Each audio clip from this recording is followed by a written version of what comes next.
Hey. Alright, this is my 4th time trying to record this because my kids are having a fit about me being in the bathroom alone.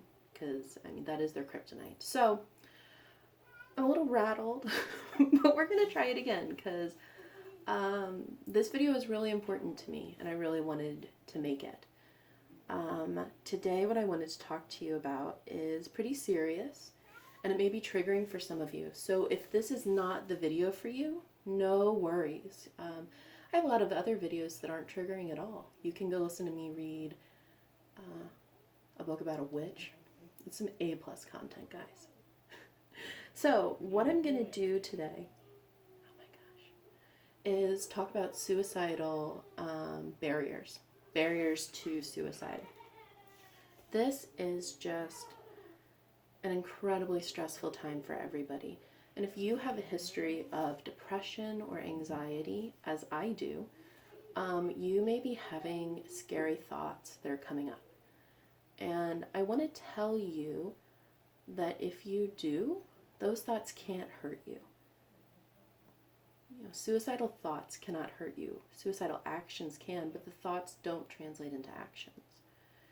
And what I wanted to talk about is preventative factors, which is the fancy word for the things that will help you or someone you love not hurt themselves. And everybody has them. Even if your life seems really, really crummy, you still have them. I do want to do a quick disclaimer. I am a registered nurse. I am currently have an inactive license because I'm not working. You know, I'm at home with my kids. If you have a mental health emergency, dial 911. And the best thing to do for your mental health is to work with a licensed provider, a doctor, a psychiatrist, a therapist. This is not meant to be treatment in any way. This is just me sharing tools that are in my toolbox and that I think can help other people. So if you get something out of it, that's the best thing for me. That would make me really happy. So we're getting fancy. I made a visual. It's pretty high tech, so I'll explain it to you because, you know, we're getting fancy around here. So this is me. That's Stephanie. Down here is suicide. Now, I mean, it feels really creepy for me to even say that because it's such a taboo thing. We don't talk about people wanting to hurt themselves or kill themselves, but the more we do, the less it'll happen. The more you talk about your feelings and what's inside you, the less scary it is, the more other people can help you, and the less likely you are to feel overwhelmed and to actually make steps towards hurting yourself. So, I have this pet theory that our brains are idiots. And basically, I think of our brains like as toddlers who want to get in a pool and they don't know how to swim.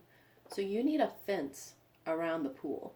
You never take a little kid and just like put them by a pool and walk away because you know it's not going to go well. So if you're a person who has tendencies towards wanting to self-harm, it's really important to build safe fences, right?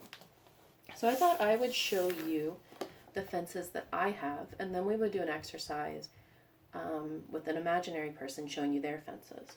So, let's do it. The first fence that I have has got to be my kids.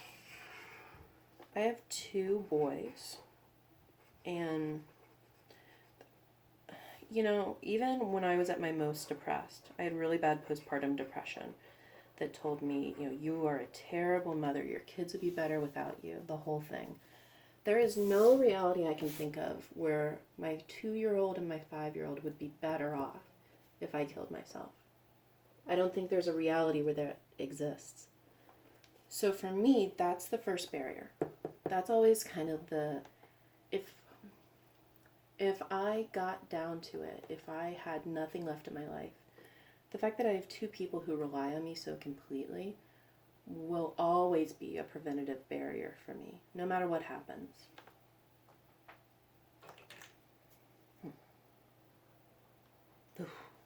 Gives me shivers, honestly, just thinking about it. Okay, so the next one is going to be my husband. Now, I'm super lucky that I have a partner who really cares about me and that I really care about him. We've been together for almost 8 years, I guess, now. And,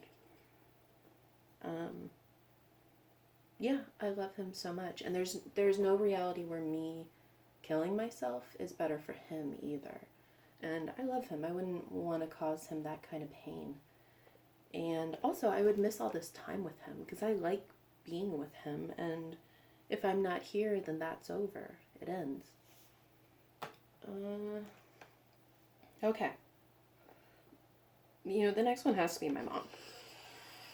My mom is old school. My mom is from Virginia. She's a military wife. She doesn't understand like half of the stuff that I'm doing. She thinks it's a little out there. But my mom loves me fiercely. And I gotta tell you, if I hurt myself and I died, if I tried to kill myself, my mother would march into hell to snatch my ass back and to beat me and say, "What are you doing? What have you done?" So, like, pure fear and love right here, which is like every Southern mom. You know, just knowing how, oh my God, my mom would be so pissed. So, like, that's a barrier. Like, they don't all have to be ooey gooey. It isn't just like, oh, she loves me so much. Because she does, but also, oh my God, she'd be so mad. Oh my God. Oh. All right. So, these are, I think, maybe my strongest barriers, but there's a lot of other ones, and I'm going to do them kind of as a composite so you can see them. There's the cat singing his song, the song of his people. This is my cats. If I wasn't here, they would not know where to sleep at night, and they would honestly be really upset because they love me. This part of the fence is my friends from college. I don't get to see them a lot, but they are like the sisters of my heart. They're so special to me. And they're all like having babies, and getting to see like people you love making people is amazing. Especially if you like babies. And God, I love babies. I would eat every one if I could, like on toast. They're so great. This, I guess, is my love of the outdoors, which I think I undersell. I actually really like going outside and going for walks and stuff. This is my love of television. I really love watching TV, and there's always new stuff to really enjoy. Here's my Seattle friends. I have found some like ride or die friends out here that really, like, I couldn't love more. And here's my drag friends specifically. I get to go out and like make art with other weirdos, and it's amazing. It's been such a great part of my life. Here's my online friends. I've been really lucky the last few years to actually get to know people who I really care about, even though we haven't ever met, and it's really cool. And like, oh my God, like if I killed myself, who would tell them where I went? Can you imagine your friends just disappearing and like being worried about them? That would be horrible. Ooh, woof. And down here I'm gonna put ice cream. I'm a fat girl, and knowing that there's ice cream out there that I haven't tried, and that there's fried chicken that I haven't eaten, like there's a lot to live for. And I'm sound really glib right now, but it's for real. Like there's so much about life that's really tactile, that I haven't experienced yet, you know. And that might actually be its own rank. Like the nice parts of life, the feeling of hearing the rain outside, and the way the sand feels on your skin at the beach, and light coming through the leaves on trees, you know. Even when things are really shitty, there's still really beautiful things in life. So these are my fences. I could still get through this fence, you always can. But knowing that I have these fences and thinking about them can really help you slow down, especially if you are feeling like self-harming in some way.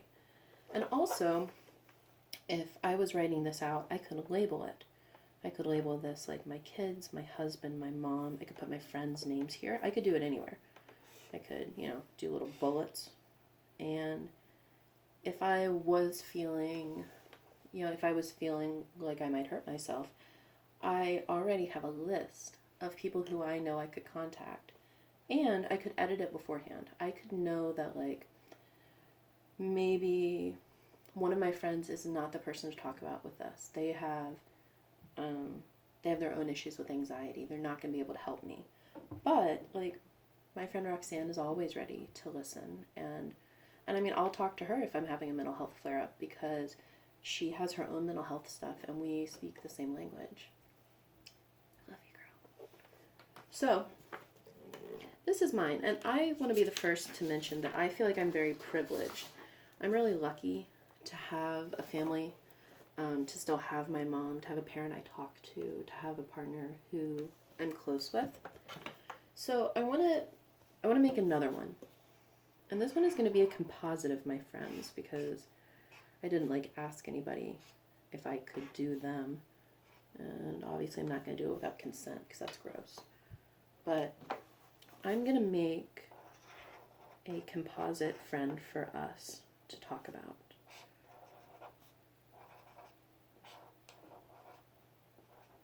And if you're a friend of mine and something sounds relevant to you, it's probably you. So, okay. Here's Bill. So, Bill is not close to his family. Bill does not have a partner, a girlfriend, a boyfriend, anybody who's really special to him. He doesn't have a lot of close friends. He's had a really rough time, and he doesn't have a lot of the resources that I do. But Bill still has protective factors. There are still fences here protecting Bill. They're harder to see, but they're just as strong. So let's do it. I'm going to say that the first one is Bill's cat.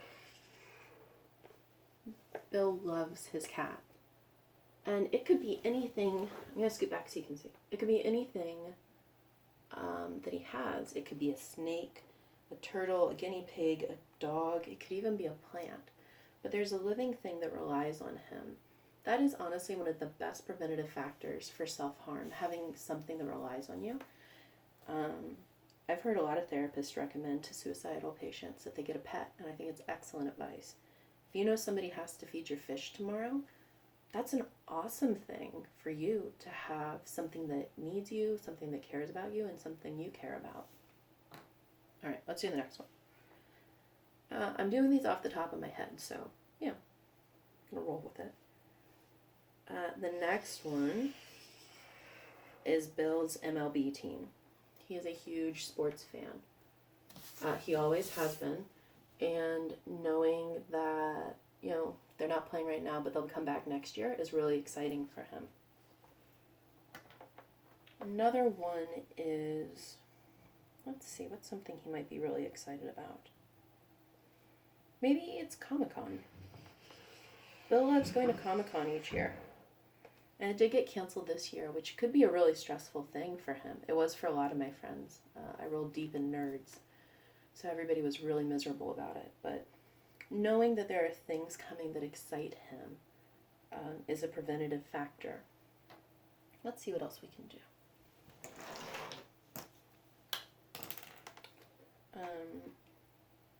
How about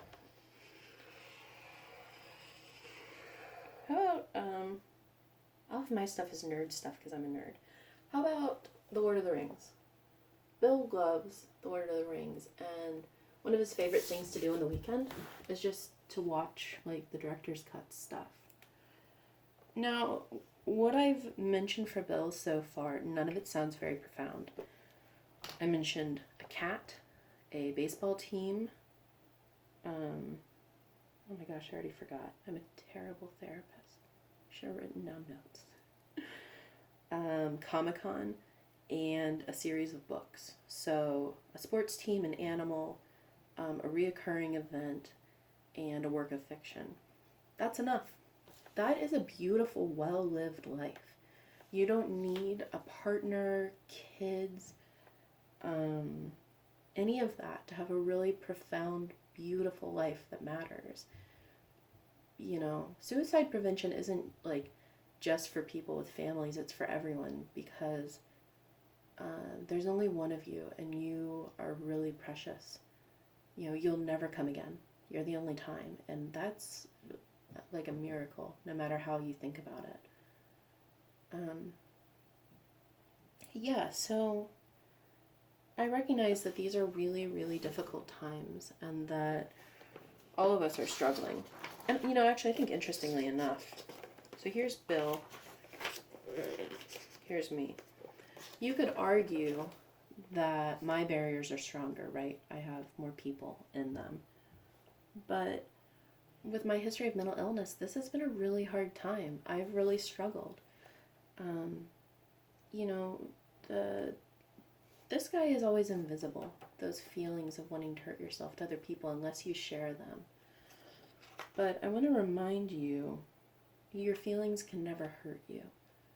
Your feelings don't have autonomy. Your feelings can't actually do anything. It's when those feelings turn into plans. The best way to keep feelings from turning into plans is to talk about it. It's wonderful if you have a person in your life. Suicide hotlines also are the best. They are the best. And I think they have like text ones and email ones now. They're amazing. And they're staffed by people who really care. There's always groups out there. And, you know, just having something in your life, even if it's something that seems small, that keeps you here, is worthwhile and really important. If you know a Stephanie or a Bill or anyone who you have a feeling is probably struggling, now is a wonderful time to reach out to them. And if you know someone has a history of, like, you know, self-harm or suicidal thoughts, you mentioning it to them will not trigger them to hurt themselves. If someone is thinking about hurting themselves, then you're not gonna like suggest it to them. It doesn't make any sense. It's kind of like kids knowing that Christmas is coming. You can do whatever you want. They still know Christmas is coming. They are focused. If you think that someone around you might be struggling, you can play it cool and be like, hey, I was thinking about you. How you doing?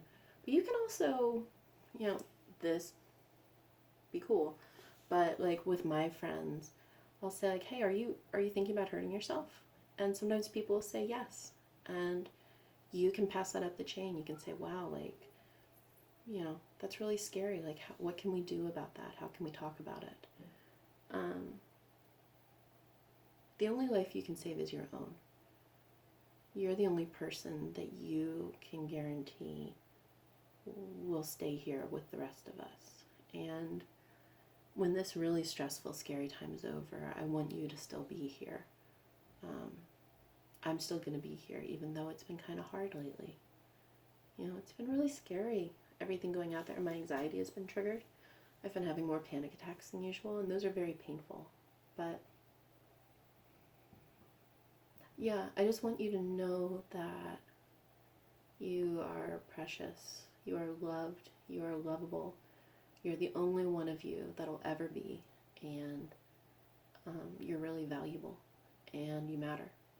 So be really gentle with yourself if you're having a hard time, and know that you're loved. And I'll see you soon. And go listen to one of my books. They're really chill. They're really fun. All right, take care.